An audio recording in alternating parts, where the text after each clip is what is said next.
I just want to say thank you to Voglio the solo dire doctors. grazie. Yeah. Dell'Italia e del Veneto conserverà due bei ricordi. Il primo, il Leone d'Oro alla 60ª Biennale d'Arte di Venezia con l'opera del suo collettivo. Il secondo, il dito della mano salvato dall'amputazione grazie a un delicatissimo intervento chirurgico dei medici dell'unità operativa complessa di chirurgia plastica dell'azienda ospedaliera di Padova.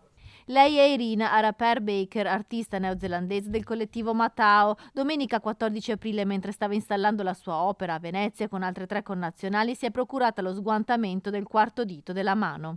The nurses and doctors really took care with me and I felt really safe. I medici e gli infermieri sono stati davvero bravi con me, mi sono sentita al sicuro, racconta Irina, che insieme al marito stringe il prestigioso riconoscimento. Proprio mentre era ricoverata in ospedale a Padova ha ricevuto la telefonata che le comunicava di aver vinto il premio. I medici hanno fatto il possibile per consentirle di essere presente al momento della premiazione a Venezia. L'idea del dottor Brambullo, che era reperibile, di utilizzare degli innesti di vene è stata vincente, però il problema nelle prime ore è che arriva troppo sangue e ne va troppo poco, perché le arterie tengono il loro diametro, le vene si collassano.